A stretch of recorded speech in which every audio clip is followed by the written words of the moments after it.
Good evening, Sukihotu. Welcome to another Dharma sharing live on Facebook. Today is 30th August, so we are doing now Awakening Series number 12. This is on the topic, Insecurity of Life, Part 3. Let me first share with you this link you may use to download the presentation slides I will be using today, so you can follow along. So let us begin today's sharing. I'll just give you a very quick intro, what we're covering. Last week, we spoke about how the mind gets polluted with mental proliferation, and then we begin to carry all kinds of thoughts that can bring a lot of suffering, conflict, arguments, and disagreements. So today we're going to take a look at one of there are a few ways. So today we're going to look at a couple of the simple ways how we can overcome all that. Let us begin today with a question. There is a question from the audience that I would like to address, and so happened this question is also a good starting point to kick off today's topic. So the question is, your list of mental proliferations, are these defilements? How to know this is happening? What can we do to stop them? So this is a very helpful question. In fact, very interesting, very relevant. So there are two parts of this question. First is asking about the defilements. Are these mental proliferations known as defilements? And the second thing is, how can we do, or what can we do to stop them? How can we know it is happening, and what can we do to stop them? So what we can do now is we just take a quick look. Now, the short answer to this is that mental proliferations themselves are not the defilements. They are actually the result of defilements. Defilements is how the mind is being polluted. So it is actually the anusayams that are the defilements. And we can practice a very important lesson, a very important teaching taught by Bhante Punnaji to help us stop them. And that actually is selective thinking, which is what we're going to talk about today. So first, very quickly, these are the defilements, the 7 unconscious repressions, anusayams. These are defilements which then influence the way we think, the way we speak, and the way we behave. And of course, they can lead to disagreements, conflicts, and arguments, and so on. So what do they lead to? They can lead to the mind getting confused, the mind going into all kinds of directions. So what we call mental proliferations. And last week we spoke about these 21 mental proliferations. So these are the results or the fruits of defilements. Of course, these are the unwholesome fruits. So these are the bad fruits of defilements, where we begin to think in ways which are not going to bring us peace and peace of mind and calm and stillness of mind. This is going to bring us a lot of arguments, conflicts, and also suffering. Okay, so that is the short answer to the question. So what can we do to help us realize it is happening, and how can we stop it? So that is the main thing we're going to talk about today. First, I'd just like to remind everyone, these 3 books by Bhante Punnaji are very useful. We have covered quite a lot from these 3 books, especially the level 3 book on Paticca which was the previous topic. So if you want to download soft copy of these books, please feel free to download from these links provided. Today, we will spend quite a bit of time taking a look at selective thinking, which is found in Arya Magga Bhavana level 1 book. Right? So that is the level 1 book we're going to take a look at. The orange, the orange color. So this is the one, the orange color book that we're going to use as reference material. Okay. The first thing is, how can we then realize it is happening? So there is a very helpful lesson we can learn from the Buddha, where in this sutra, the Buddha spoke about two kinds of thoughts, and he was actually referring to the time before he became the Buddha, during the time when he was just an unenlightened bodhisattva. And this is one of the few sutras where Bhante Punnaji translated completely. So you can actually get a copy of this translation. I will also give you a link. You can actually download the extracted version, so you don't have to go back to the book if you don't have it. So from page 98 would be that sutra, the Majjhima Nikaya number 19, two kinds of thoughts, right?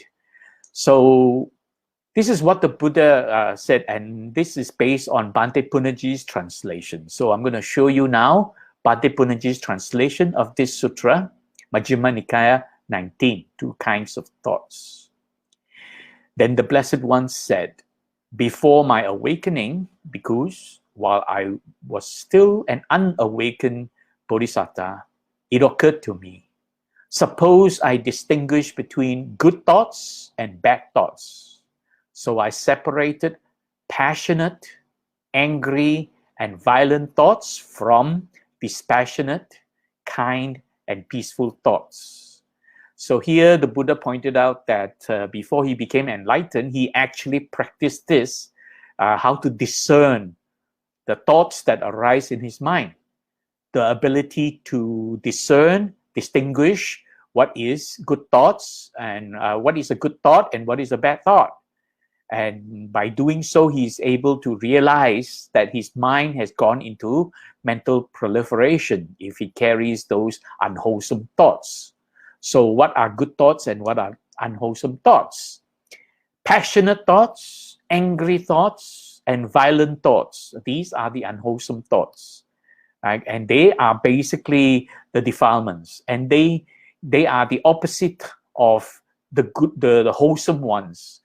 Right? So the opposite of passionate thought would be the dispassionate thought, meaning learning to abandon these urges, these lust, right, for something that is pleasurable. That's why it's called passionate. So learning how to abandon it, the abandonment process is dispassionate, letting it go, not chasing after lustful thoughts. Angry thoughts, and the way to overcome that would be kind thoughts, and violent thoughts, the way to overcome that would be peaceful thoughts. So basically, these are the three Pali terms used by the Buddha, right? When the Buddha was referring to passionate thoughts, the phrase he used is kama vitako. Kama here means sensual, sensuality, sensuous. So kama vitako simply means thoughts of sensuality or passion that lead to lustful and desirous behavior. So therefore, these thoughts of something that is pleasant and you want it, then it leads to a behavior of lust and desires. And here we're talking about passion, desires of passion, not the desire for good, So there are basically different kinds of desires. So here is desire for passionate passions, sensual pleasures. So that's kama vitako. And thoughts of anger, that is based on this Pali term, a Pali phrase, vyapada vitako. Right? Sometimes it's spelled with a V, vyapada, same meaning. Basically, it's thoughts of ill will and malevolence. In this case, it is actually referring to thoughts that lead to behavior that is unkind. That means you don't do good. And thoughts that lead to anger. That means you want to express your self-centered emotions of anger. So that is the vyapada vitako, thoughts of ill will and malevolence.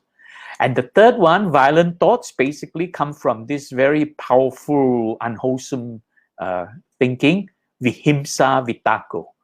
The word vihimsa is actually a very powerful word referring to wanting to harm or hurt people. So it's thoughts of cruelty or injury, whereby it leads to behavior that is harmful and destructive.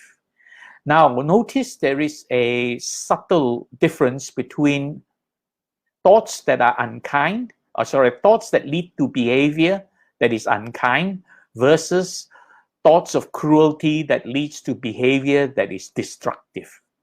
Unkind simply means you don't want to help people, you don't want to do good, you don't want to practice metta or karuna, you don't want to practice goodwill or compassion, right? So you're not interested in doing good.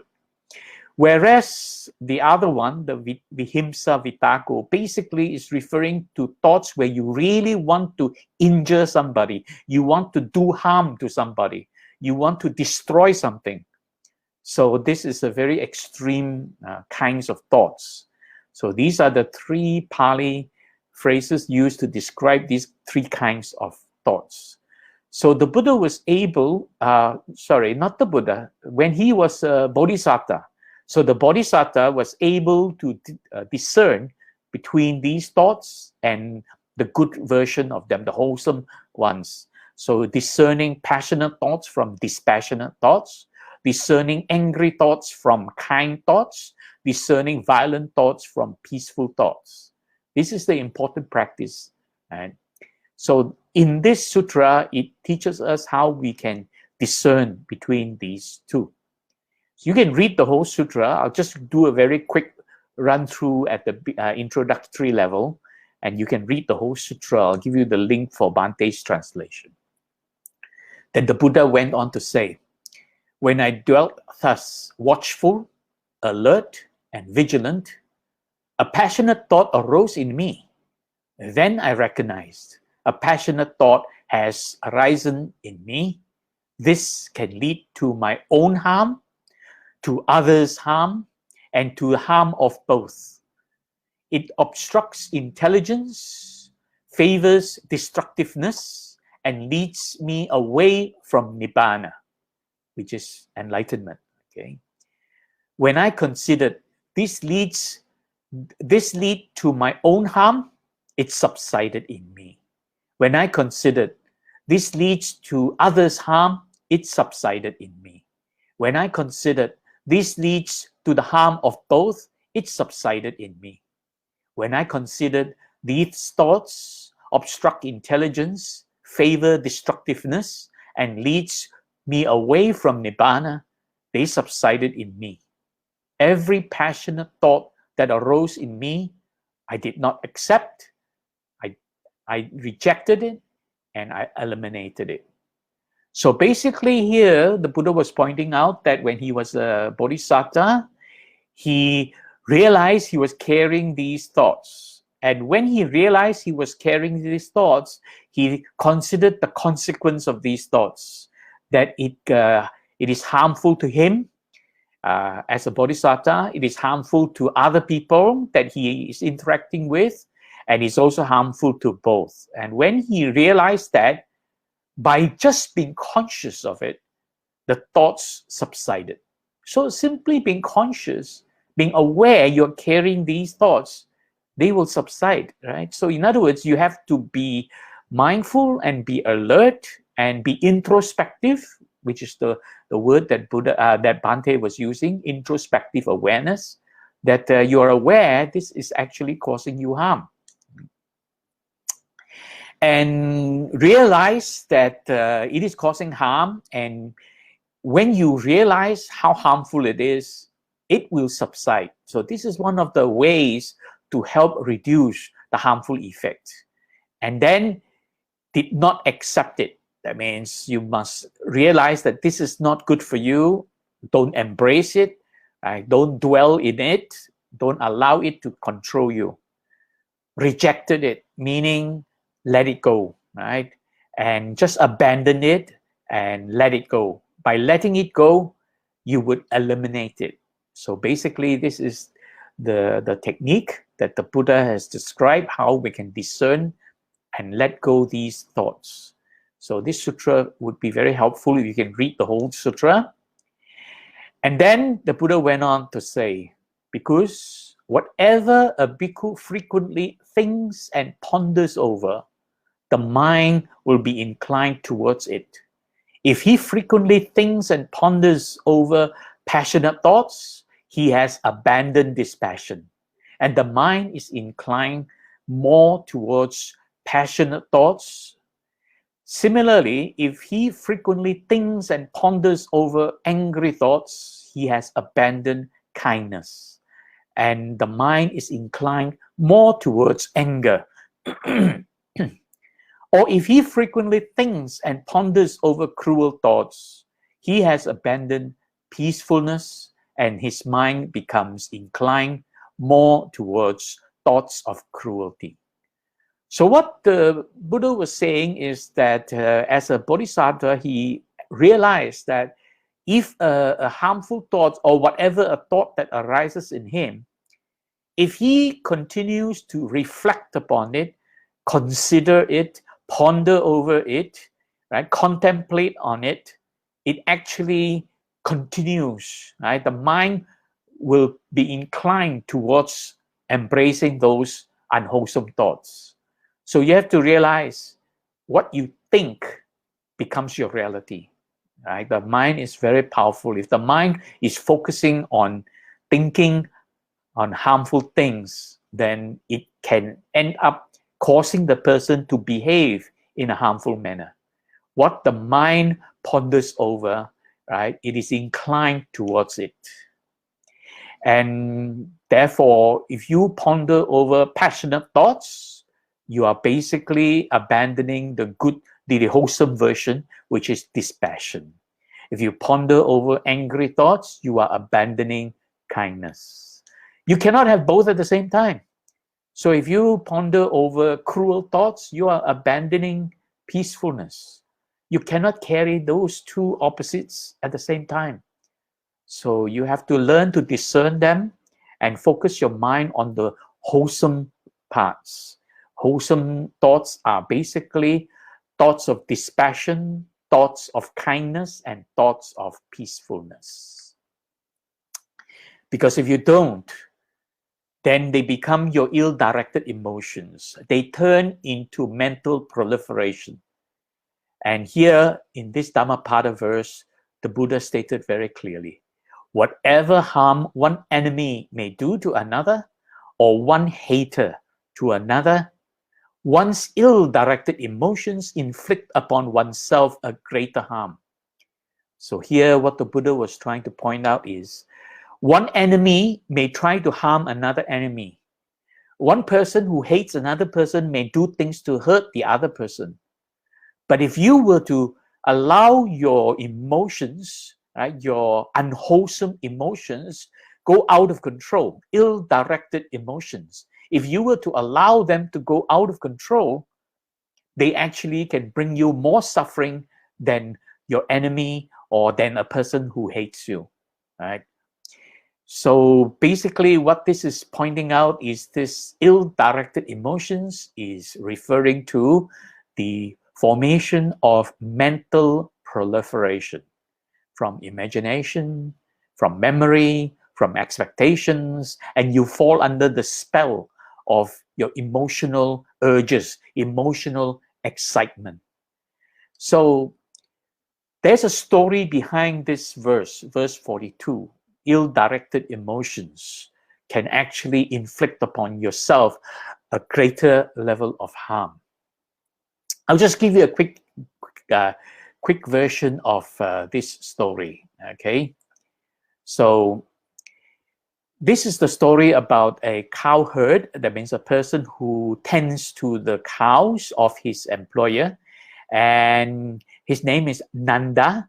So Nanda has heard about the Buddha, and Nanda has been wanting to follow the Buddha. He was just a lay person. So one day he decided, together with some family and friends and relatives, decided to invite Buddha for dana. So come to his place, and then he will offer dana to the Buddha. So the Buddha came, and they had a good good meal, dana meal together. And then the Buddha gave a discourse. And at the end of the discourse, what happened is that Nanda actually became a Sotapan, a seven-time returner, maximum 7 lives. That means becoming a Sotapan means that within a maximum of 7 human lifetimes, returning back rebirth, maximum 7 times, he would eventually become enlightened as an Arahant. It can happen much shorter than that. So therefore, that is basically the fruits of being a Sotapan. You in less than or within 7 lifetimes, you could become enlightened. So Nanda was very pleased.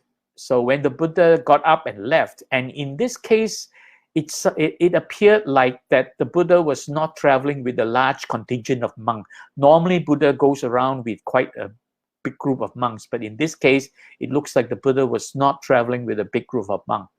So the Buddha decided to get up and return to the monastery. So as the Buddha was leaving, Nanda was very kind. He offered to carry the alms bowl of Buddha so that the Buddha doesn't have to carry it on his journey home. So Nanda picked up the Buddha's alms bowl and followed the Buddha.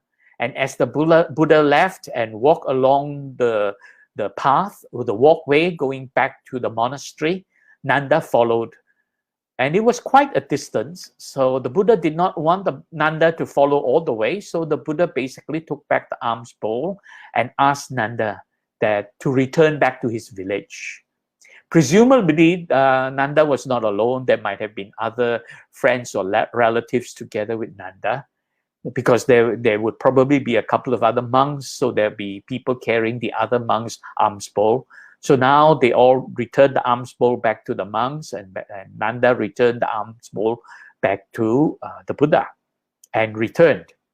So as Nanda and his relatives returned and walked back towards the village, it so happened that there were some hunters. In those days, the hunters were using bow and arrow and spears to hunt wild animals.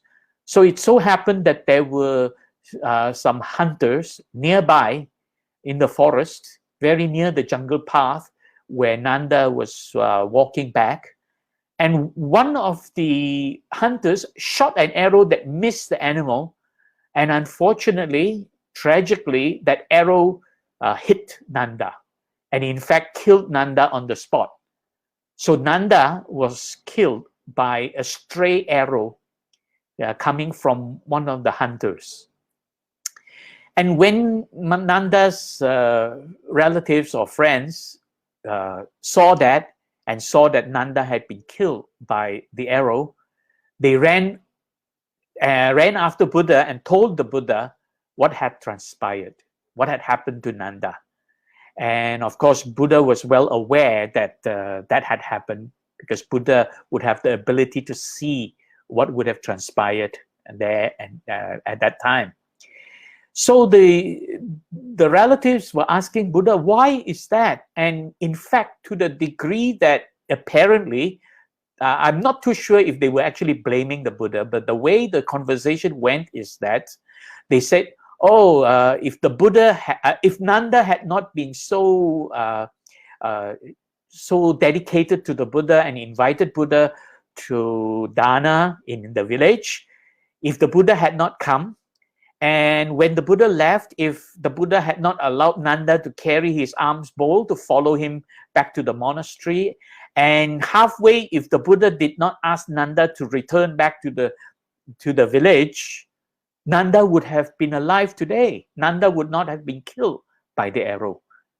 So this is what the villagers apparently were saying. So it sounded, maybe to some degree, some of them were even sort of could be blaming the Buddha for it. Whatever it is, right? They asked the Buddha, why is that? Then the Buddha basically responded by saying that Nanda's death is inevitable because of what he had done in his previous lives, that he could not escape death at this time, that it is basically what will happen to him. And this is what has transpired. Apparently, the Buddha did not explain why, but what appeared to be the explanation is that in the previous life of Nanda, he had indulged in ill-directed emotions. His mind had taken control. His emotional thoughts had controlled him to the degree that he might have done some unwholesome things. Buddha did not clarify what he did. So the Buddha did not explain what Nanda did in his previous life. But basically, the Buddha pointed out that it is inevitable that Nanda would have to suffer the consequence of what he had done in his previous life when his mind had been carried away by ill-directed emotions. So that is the story behind Dhammapada verse number 42. Right? So this ill-directed emotions refers to the mental proliferations. And I pointed out that in modern psychology, cognitive psychology, they described the mental proliferations, and there were 21 of those that I listed down. There could be more, but I listed down 21 that are most common. Mental proliferations, or cognitive distortions, as we call it. So this is the story behind this Dhammapada verse, pointing out that your ill-directed emotions can lead to a greater harm to yourself. And in this case, because of the ill-directed emotions of in Nanda's previous life, in this life, he had to suffer the consequence of his ill-directed emotions from previous life. Okay. So that was the story. Right? Now, when we are hurt by these mental proliferations, when we are disturbed by these mental proliferations, what can we do about it? And earlier on, we looked at Majjhima Nikaya 19, two kinds of thoughts. So you have to be aware it is affecting you. So when you are aware it is affecting you, you can do something about it. And here I'm using this psychology, this practice from psychology called defense mechanism. This was originally proposed by Sigmund Freud. Later on, I will let Bhante Punnaji explain to you what Sigmund Freud said about these defense mechanisms, and especially a very powerful one called sublimation. So this is basically a list of several types of defense mechanisms. The psychologists, the modern psychologists today are coming up with a longer and longer list. It started with only half a dozen, but now it's a very long list. During the time of Sigmund Freud, there were only half a dozen defense mechanisms. Defense mechanisms are basically tactics and things that we do, right? Our mental behavior, trying to overcome mental proliferations. When we realize the mind is proliferating, running away, then we train our mind to overcome it. And here, I'm grouping them into loosely three categories. On the top left, you have primitive defense mechanisms. These are basically referring to things that people do, but they don't really work. That's why it's called primitive. Denial is a very common one. Denial means you refuse to accept the reality, right? You try to pretend the truth is not there. You try to pretend whatever is happening is not happening to you. You are denying it. So you're causing a lot of internal conflict, because your thinking mind knows it has happened, but your emotional mind is fighting it and saying, no, no, no, that is not happening. Simple example today, it's very common. Some people may have maybe unfortunately been infected by coronavirus. So they begin to show some symptoms. They start to cough, they start to get a fever, and then they start to experience all kinds of symptoms associated with coronavirus. So if that had happened to a person, and that person experience this denial. That means this person uses denial to fight against the suffering of the symptoms of coronavirus. He says, no, no, no, I don't have coronavirus. And he insists that he doesn't have it. Now, that is not good for him. He could end up getting very severely sick from it without any medical treatment, and he might even die from it, right? So denial is not a solution, but it is a very common defense mechanism people use, right? So there are a few other defense mechanisms falling in this primitive defense mechanism group. And then on the top right corner, there is less primitive. That means it's not so bad as the ones on the left. On this right corner, the less primitive and a little bit more mature defense mechanisms are slightly better off than the ones on the left, but they are still not very good solutions, right? They may help a person relieve the suffering, but that doesn't solve the problem. So in other words, these less primitive and slightly more mature defense mechanisms may not solve the problem. I'll give you the example of displacement. Displacement is not a good one. It's a really bad one. Displacement simply means that if you are experiencing the suffering from whatever is hurting you, and you want to react and you want to take it out on the thing that is hurting you, instead of taking it out on the source of the problem, you take it out on somebody else, right? A proxy. Take a simple example. You work in the office, and this happens to a lot of people. You work in the office, and the boss is a very nasty guy, always punishing you for small little things and always belittling you and makes you feel very frustrated.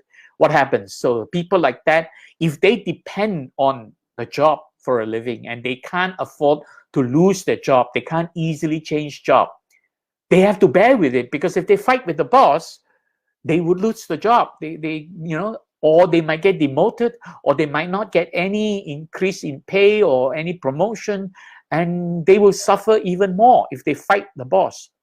So many such people, instead of fighting against the boss or whatever, when they come home, they take it out on their family members. They take it out on their children. And for some men, they take it out on their wives. They beat their wives. So displacement means you actually sort of, in a way, taking revenge on somebody else. Not the person who is hurting you, but somebody else. And most likely this somebody else is your own loved ones, your children, your spouse, and so on. So this is displacement. Taking it out on someone might help you feel better, but you are hurting another person. So that doesn't solve the problem. It doesn't solve the problem of your boss being nasty to you and you're still hurt by it day in and day out. So these are, again, not solving the problem, okay? So you can actually go to this link, tiny.cc/one-word defense mechanisms with the S, where you can watch a video done by some psychologists, very brief explanations of a number of these defense mechanisms, common defense mechanisms. So you can watch that video on YouTube. I didn't make that, someone else did. So I'm just sharing, I'm putting the links so you can easily access this video so you can watch what are the other defense mechanisms.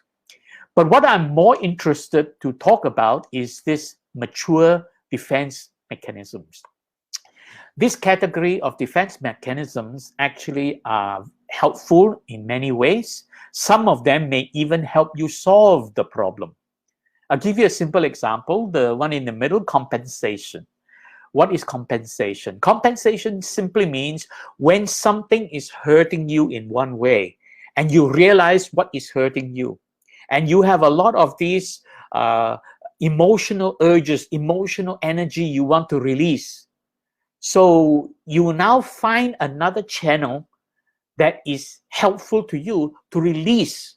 Some people release their emotion, their bottled up emotional energy, they release it by maybe engaging in recreational activities, sports, for instance.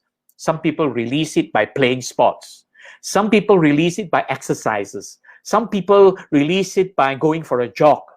Some people release it by listening to music. So in other words, you are doing something helpful that help you relieve yourself of the suffering. But may or may not solve the problem, but still it actually makes you feel better. And these are also socially acceptable.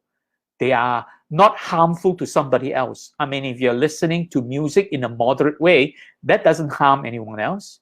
If you are playing sports, you're going for a jog, you're doing exercises, that doesn't harm somebody else.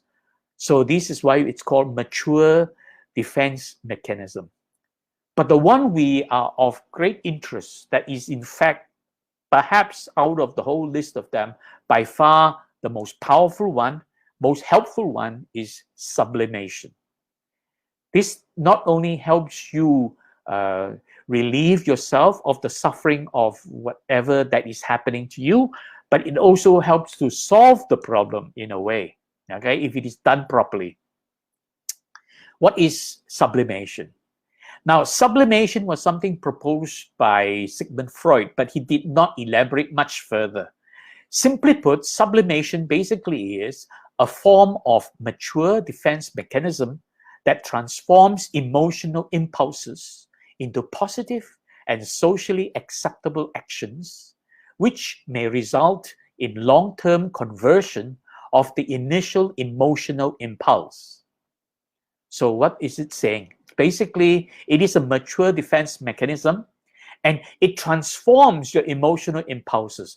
For example, if you're feeling angry, if you are feeling lustful, if you are feeling wanting to harm or hurt your enemy or whatever. Now, these are emotional impulses. What sublimation does is then you apply the energy that arises from there, you redirect them to a more positive activity, which is socially acceptable. That means it's not hurting somebody else. It's not hurting you, not hurting somebody else. And it will help you in the long term transform these emotional impulses, eliminating them, abandoning them, so they don't happen again. So in other words, sublimation can help to solve the problem. Right? Eventually, by abandoning them long enough, they don't arise anymore. So this is a very helpful way, right? And today we're going to take a look at very simple practice of sublimation. Bhante Punnaji has taught that with selective thinking. So you could say in a way, although Bhante Punnaji never called it sublimation, but he has been teaching about sublimation. And from my own observation, selective thinking is perhaps a form of sublimation. But selective thinking taught by Bhante Punnaji is a very powerful solution. So you could say it falls into the category of sublimation because it helps you transform the emotional impulses into positive and socially acceptable actions. And over time, long-term conversion of those initial emotional impulses. So that's what it does. The thinking part, he thought of as something that is conscious and doing thinking, whereas the emotional part is unconscious. But he also saw that even the thinking part is mostly unconsciously done. That even our thinking is to a great extent unconscious. That is why he spoke of this unconscious. And to explain the unconscious, he used the analogy of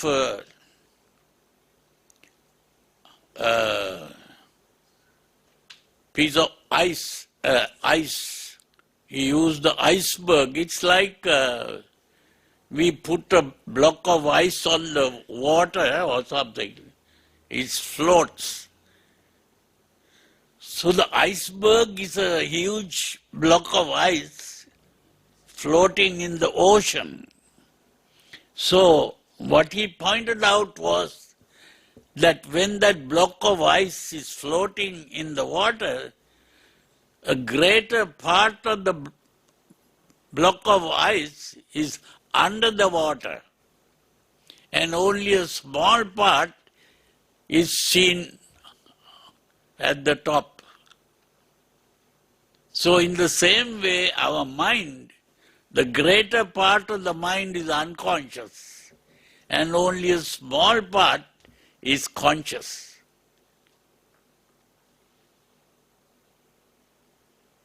Now his problem was how to gain control over these emotions. He saw that it is very important to gain control over the emotions, that we must somehow control the emotions.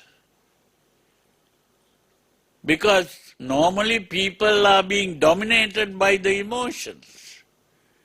He was aware of this. But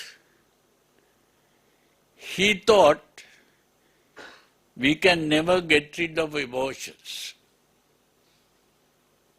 Because emotions are things that come from the body itself.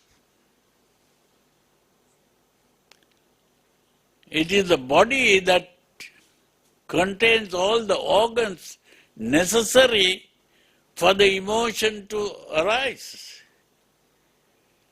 And therefore, we cannot get rid of the emotions. That is what he saw.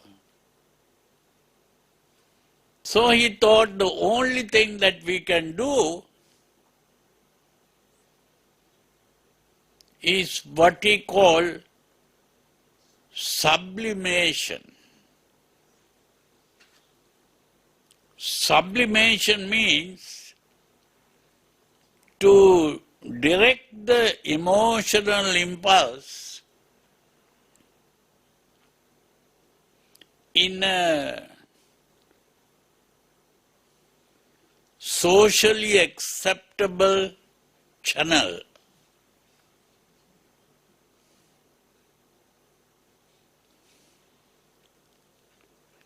Sublimation.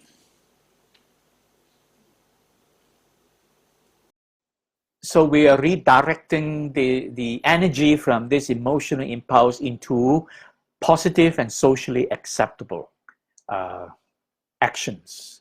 So sublimation is a mature defense mechanism that transforms emotional impulses into positive and socially acceptable actions. And over time, they may result in the long-term conversion of initial emotional impulse. Now, of course, the term sublimation was used by Sigmund Freud. But in reality, in the actual practice, a lot of good practices we know of that Bhante Punnaji was teaching us, that the Buddha was teaching us, a lot of them contain these elements of sublimation also. So the Buddha himself was teaching us how to apply our emotional impulses, energies into more positive and socially acceptable actions. And this could help us reduce and eliminate the initial emotional impulse. A simple lesson here from the Dhammacakkappavattana Sutra is talking about the medial way. There are two extremities. Right? So here in this sutra, this is what the Buddha said. The pursuit of sensual happiness in sensual pleasures, which is low, vulgar, and the way of worldlings, ignoble, unbeneficial, and the pursuit of self-mortification, which is painful, ignoble, and unbeneficial, without veering towards either of these extremes, the Tathagata has awakened to the medial way, which gives rise to vision, which gives rise to knowledge, which leads to tranquility, to direct knowledge, to enlightenment, to nibbana, right? So this is the Buddha's teaching on the medial way. So if we were to describe this in another way, graphically, so Buddha spoke about the two extremities, and the first is that when we get this emotional excitement, sensual excitement, what do? One extreme is indulging in the sensual excitement. By expressing these emotional urges, releasing tensions in action, meaning we go after what we are lusting for, what we are feeling passionate for. So we're going after these passionate things and what we are lusting for. On the other extreme, if you don't want to go after what you're lusting for, you try to fight against it. And that is what the Buddha described as asceticism, self-torment and self-mortification, withholding yourself, suppressing of emotional urges by withholding the tension. So by forcing yourself not to respond to the emotional excitement. Now these two are harmful, and the Buddha wants to stay away from either extreme. So in this case, the solution is not a little bit of that or a little bit of this or a little bit of that. It's actually a third way.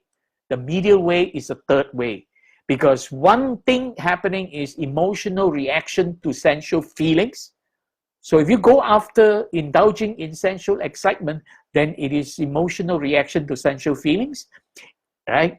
And what happens is this emotional reaction is trying to seek happiness by gratifying your emotional urges, right? So effort to go after what is desired and lusted for, effort to fight against what is hated, and effort to run away from what is feared, and expressing grief and lamentation when your efforts fail.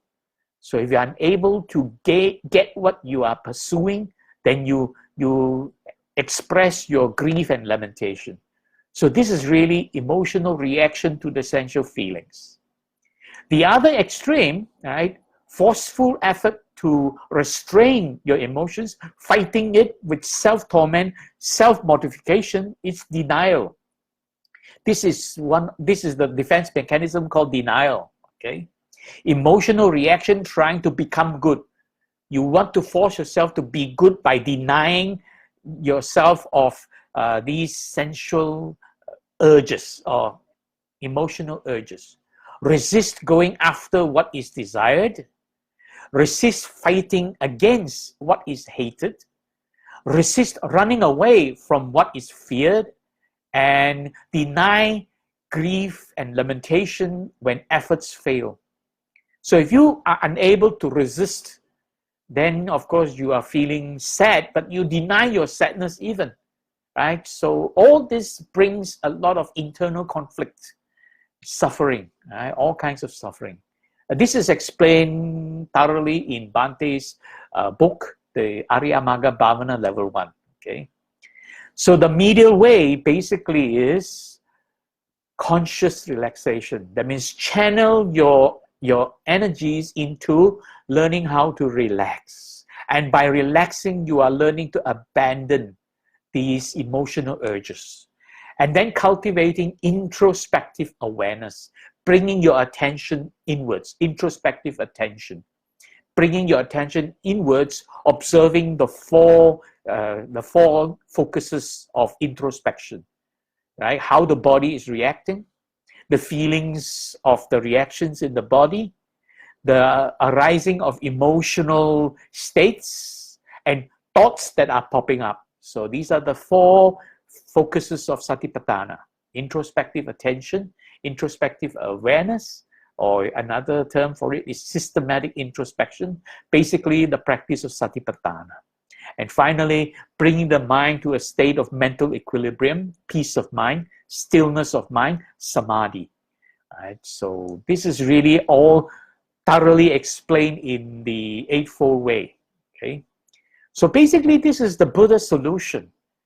So the medial way is not a little bit of a little bit of expression of the urge or a little bit of restraint. It is really not a little bit of this or a little bit of that. It is a third way, that is conscious relaxation, introspective attention, and mental equilibrium. That is the medial way. Learn how not to react. Do not react. You're not fighting it. You're not denying it. You just do not react to it. Consciously release the tension in the body. Calm the mind. So it's pausing and relaxing.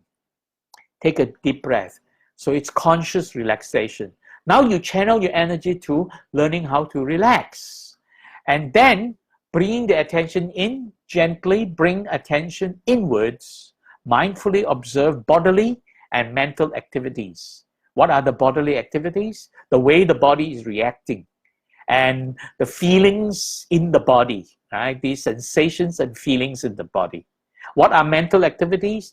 Your emotional states arising. What emotional states are arising? And thoughts that are arising. So learn to observe inwards. That is called introspection. And think about what it is that you are now observing. Be aware of it. So it's introspective attention, right? And then you cultivate stillness of mind. Still the mind, free from emotional arousals and excitement, abandoning the 5 hindrances. So this is really the medial way.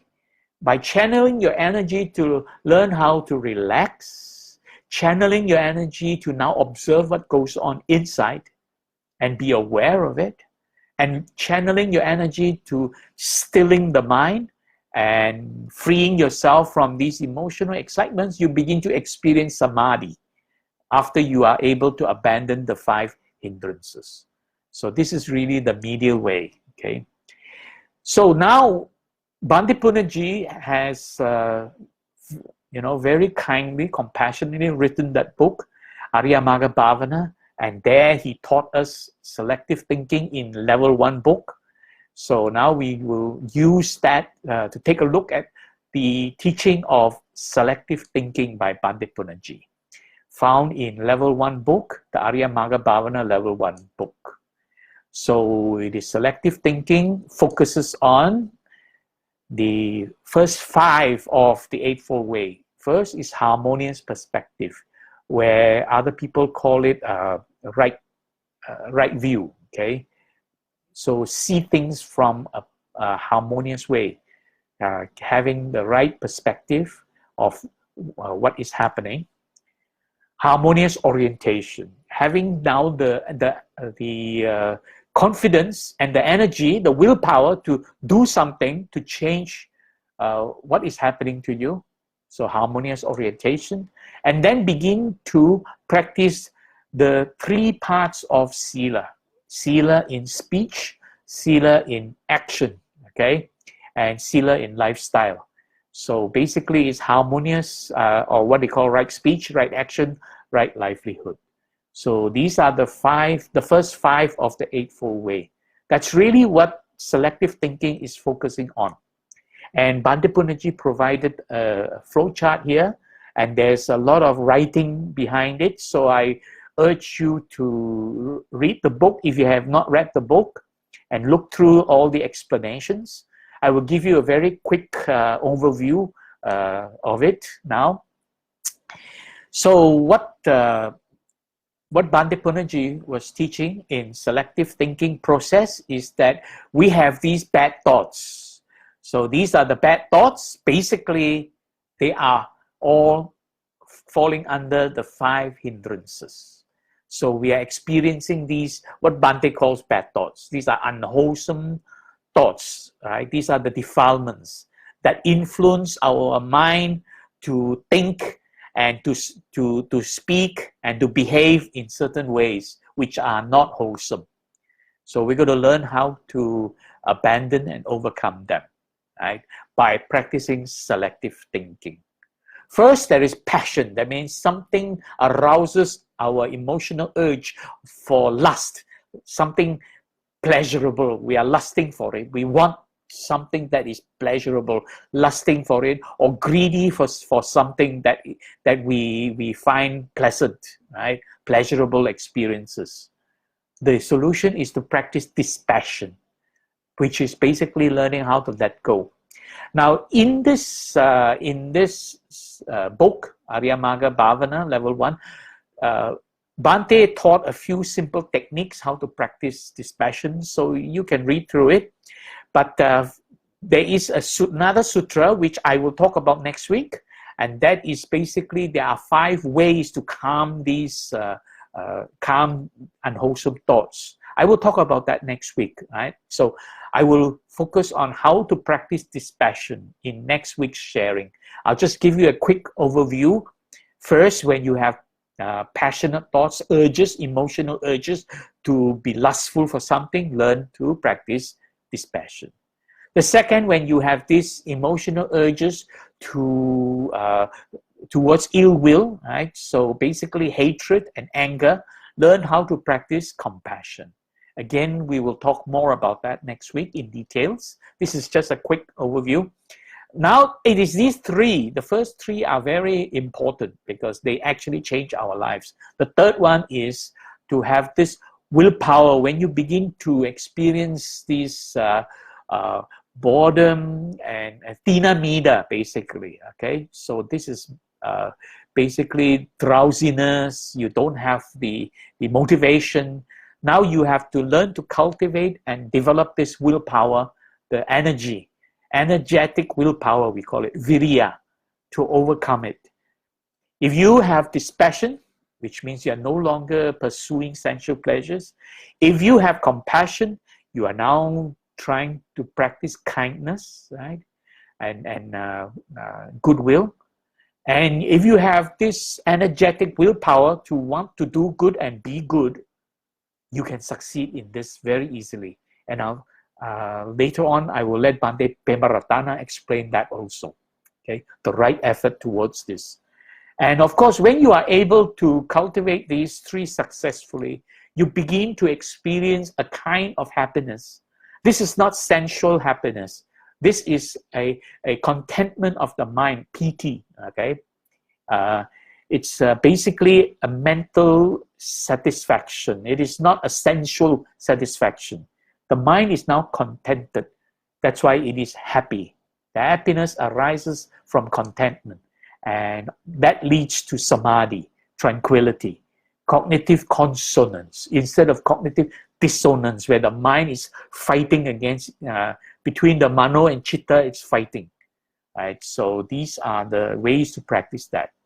Next week, I will explain on the Majjhima Nikaya 20, where there are 5 ways to calm these unwholesome thoughts, where we focus on practicing dispassion, compassion, and willpower. Okay, so I'm just quickly summarizing selective thinking here. You can read the book, and then you can get more details from the book. Right? So please, if you haven't read the book, please download and read the book. And after practicing selective thinking, the next phase of practice would be cultivating insight so that you can gain some wisdom into the realities of life. But that is not the focus of selective thinking. That comes in level 2 and then level 3. Okay. So when we talk about dispassion, this is the opposite of passion, right? And basically, passion is our emotional reaction to pleasant sensations. It occurs unconsciously, and basically when certain conditions arise, they cause us to react in that way, right? So it's going after, passion is going after the sensual pleasures. Dispassion is the opposite of that, right? Passion is this self-centered, possessive conflict, possessiveness, which leads to conflict and unhappiness, right? Whereas dispassion is the absence of these emotional excitement because you learn to abandon them by the practice of dispassion. Right? And it helps you to relax the body and calm the mind. So this is really conscious relaxation, introspective attention, mental equilibrium. That's really what that selective thinking is teaching us to practice the medial way. So this is really the practice of the medial way. And it leads to comfort, peace, and happiness. It is an unselfish, self-sacrificing, and being interested in the welfare of others. So that's really what dispassion is. It leads you to be unselfish. It leads you to want to do something to help yourself and others, self-sacrificing. And it leads you to be interested in the welfare of others. Then it leads you to the next step, which is compassion. Compassion is to be interested in the welfare of all beings, right? So Bhante Punnaji has spoken a lot about this, so I'm not going to repeat them. Read the book and go to the video channel, and you can see many of Bhante Punnaji's explanations there. And it is basically without making a distinction between oneself and others. We don't separate, this is mine, that is yours, you and me are separated. You don't have this separation. You are interested in the welfare of all beings, right? As though like a mother taking care of her only child, okay? And basically, compassion broadens the mind.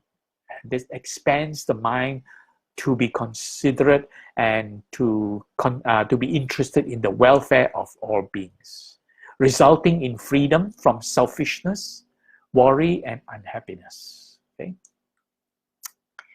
Now, the supernormal eightfold way. Before I go further, the third one, which is willpower, I mentioned about those three. Okay. The first one is dispassion, the second one is compassion, and the third one is willpower, virya. I will let Bhante Pemaratana explain it later on. So that's why I'm skipping that just for now, because I want to bring to you this eightfold way. When you are practicing these three, dispassion, compassion, and willpower, basically, you have to start with being confident in what the Dharma is teaching you and be devoted to the lessons you learn from Dharma. This is what is called samadhi, harmonious perspective. When you have harmonious perspective, samadhi, you can then move on to harmonious orientation, virya, where you have this energetic willpower to want to do something, harmonious orientation to change your life for the better, sama sankappa. And one of the first things you do to change your life better is practicing sila. Right? So this is sama vacha, which is right speech, sama kamanta, which is right action, and sama ajiva, right livelihood, or right harmonious lifestyle. Right? What this practice in blue, the sila part, does is it is the purification of the body, the discipline of behavior. That's really what this is. So I'll let Bhante Punnaji explain this to you. Practicing the Dharma, okay? And to begin to practice the Dhamma is to begin to discipline our behavior. That discipline of behavior is what is called sila. Sila is the discipline of behavior. Because we are carried away by emotions. To discipline behavior is to gain control over the emotions. And to gain control over the emotion is to constantly look within. The emotions are within us, not outside. That constant introspection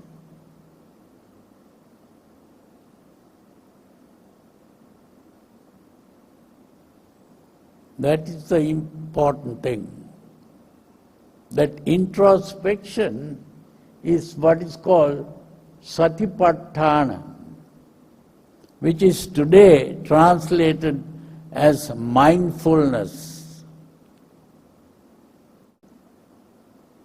What we have to do is not to fill the mind, but to empty the mind. Empty the mind of emotions. That is to calm the mind, to make the mind tranquil.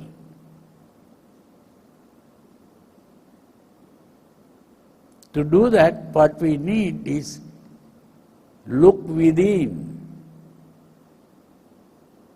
And that means introspection. So Satipatthana means introspection. So Bhante is advocating the practice of introspection, and that leads us to the next part of the Eightfold Way, because that first part that we just spoke about is the practice of Sila. Then the next part is harmonious exercise, right effort, and harmonious attention, and that is Satipatthana. Sama Sati, right? So Sama Vayama, Sama Sati, and finally bringing the mind to a state of mental equilibrium, that is Samadhi, Sama Samadhi, right? I won't be talking too much about these, the part in green, but I will let Bhante Pemaratana explain a little bit about right effort, Sama Vayama. Okay, what this part in green, which is what we normally call meditation, this is the practice of Samadhi, tranquility.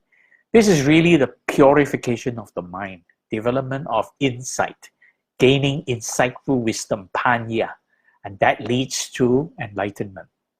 Okay, so right effort is very thoroughly explained in this sutra, the Samyutta Nikaya 45, sutra number 8, Sama Vayama, where the Buddha stated very clearly there is the case where to practice Sama Vayama, the monk generates desire. Here, it is not desire for lust. It is desire to be good and do good. Chanda. Chanda is a very positive desire to be good and do good. Right? Chanda Janeti. Bhante Pemaratana later on will explain this to you. And then you endeavor, you do it, the effort, the Vayamati there. And then it arouses perseverance, persistence, wanting to this energetic willpower, virya, right? So virya marabati. So this helps you. This is a very positive energy directed at driving towards succeeding in this practice, arousing this energetic willpower to succeed, persistence. And in doing so, you uphold and exert your intention in a positive way. And eventually, this is for the sake of non-arising of evil states, unskillful qualities that have not yet arisen, and so on. So I won't explain too much more about right effort. I will let Bhante Pemaratana explain this to you. The way that Buddha asks us to put effort, there's a very nice way of putting that. You know, this is the 4 types of effort, but how we do it? First, we need to generate desire. You know, there's first we need to generate desire, and then endeavors, and then arouse persistence and uphold. These are the different stages of our virya, and for us to put an effort to anything, we need to have some desire for that, you know. And usually we tend to think that desire is always bad, but here the Buddha used an important term called chanda. Chanda is more like a willingness, chanda. So there are skillful desires. It's not necessarily selfish desires, but like willingness to do something. You know, like when you understand how the enlightened beings are living at peace, you would like to have such a peace. You have willingness to have such peace. When you learn the story of the Bodhisattva, how the Bodhisattva transformed adversities into opportunities, you have desire to be like that, willingness to be like that. It's called chanda. It's not like tanha. It's not craving. It's a inner, interest. That's called chanda. So we need to develop that interest, and then we make efforts, and then we keep on doing it, and then we don't give up our intent. We uphold the intent until we reach the result. Okay, here the generate of course all the English translation is decide. The Pali word is chanda. The Pali word for the second one is vayamati, like same as vayamati. And third one is called viryang arabhati. Arabhati is start the virya, or maybe apply the virya. And then chandan janeti vayamati, viryang arabhati, chittang pagganhati. Chittang pagganhati. There chittang means the intent, our intent. Chittang pagganhati. You oppose the intent. You don't give it up. You oppose the intent. You stay focused. Uphold the intent. They are related, but those are the 4 terms. So those are the 4 terms. I'll just quickly run through. Okay, basically, the 4th one here, uphold and exert intent. This is really redirecting your emotional urges, right? These urges for passion and urges for anger, redirecting with intent. So that means transforming that energy into an energy to do good and be good. That's why it says chittam paganhati. Your chitta is now directed towards this practice where you don't give up. It's persistence. It is intention of wanting to change yourself, transform yourself. Okay, so I hope that is clear. And basically, these are the 4 important aspects of Sama Vayama. So all this simply means we do it to help ourselves and others around us. And this is really what we call humanistic. It is not believing in something and just praying and wishing and hoping. It's not about praying and wishing and hoping. It is redirecting your own energy within yourself to make the changes to help yourself. So that's why it's called humanistic. Buddhism is actually a humanistic practice. It is not a theistic practice. It does not depend on believing in God, believing in superpowers, right? Believing that the Buddha will come and change your life or what. The Buddha only left behind teachings. Only you can change your own life. And therefore, it is humanistic. And what does humanistic mean? So this definition of humanism is that it is a doctrine, attitude, or way of life centered on human interests or values, especially a philosophy that usually rejects supernaturalism and stresses on individuals' dignity and worth and capacity for self-realization through reason. That last part is very important. Self-realization through reason. By discerning good thoughts from bad thoughts. And you can reason out that good thoughts are good for you, bad thoughts are harmful for you, harmful for others around you, harmful for the both of you. So you realize that. That's why you want to now practice with Sama Vayama. Right? Now you have this intention, the perseverance, this energetic willpower, right? The virya, to want to do good and be good. Right? So this is self-realization through reason. That's why we say Buddhism is a humanistic practice. Some people say it's a humanistic religion. That is fine. It is not about praying to God. It's not about chanting, hoping for something to happen. It's not about lighting up joss sticks. It's not about bowing and just and all those rituals.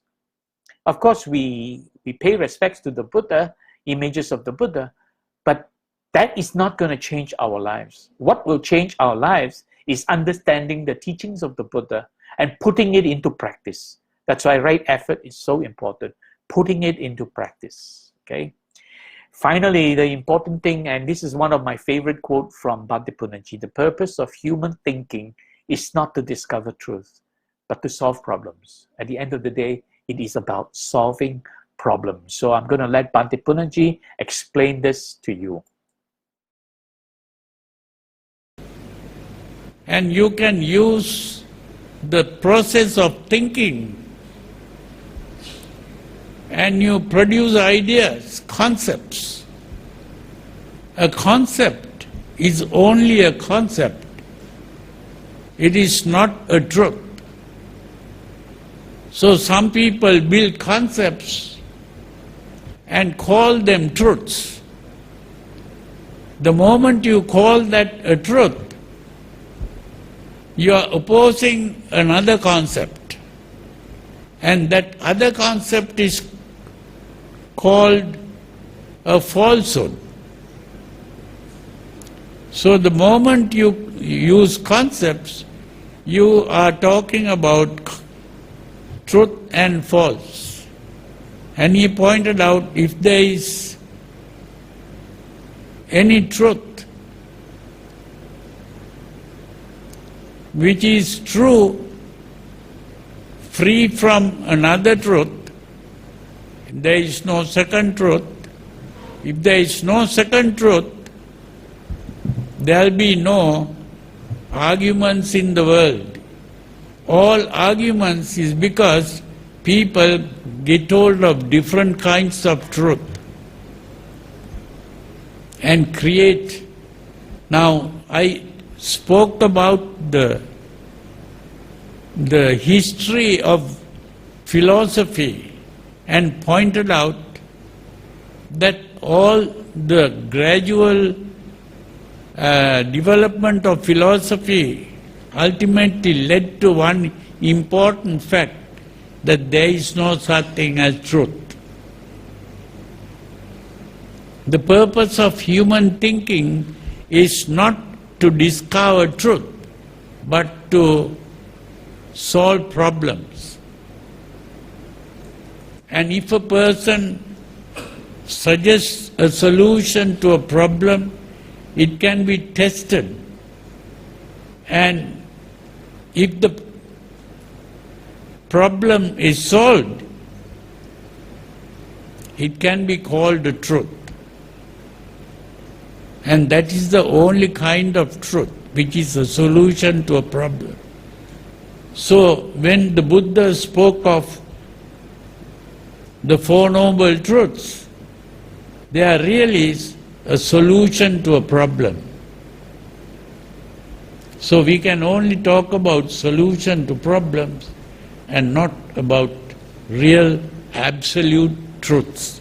There are no real absolute truths in the world. We are only talking about a solution to a problem, and a solution can always be tested. And if it works, it can be called a truth. This is how the Buddha spoke about truth. So Bhante was pointing out that we carry a lot of concepts. So what are we talking about? What concepts? So it's these anusayams. They arise and they cause us to think in certain ways, and mental proliferation arises because of the anusayam. So we begin to carry concepts. We start to think of things in a certain way because the mind is now distorted. Cognitive distortion.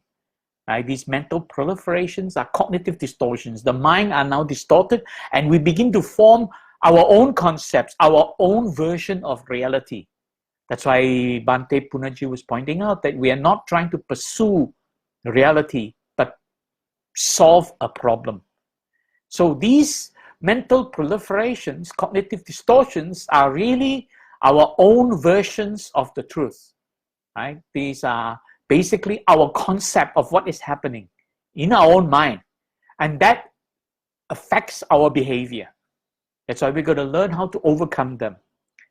So next week, I will be talking about how we can practice 5 ways of overcoming these disturbances, these mental proliferations, which are harmful and hurtful to us and others. Okay, and with this, I end my sharing.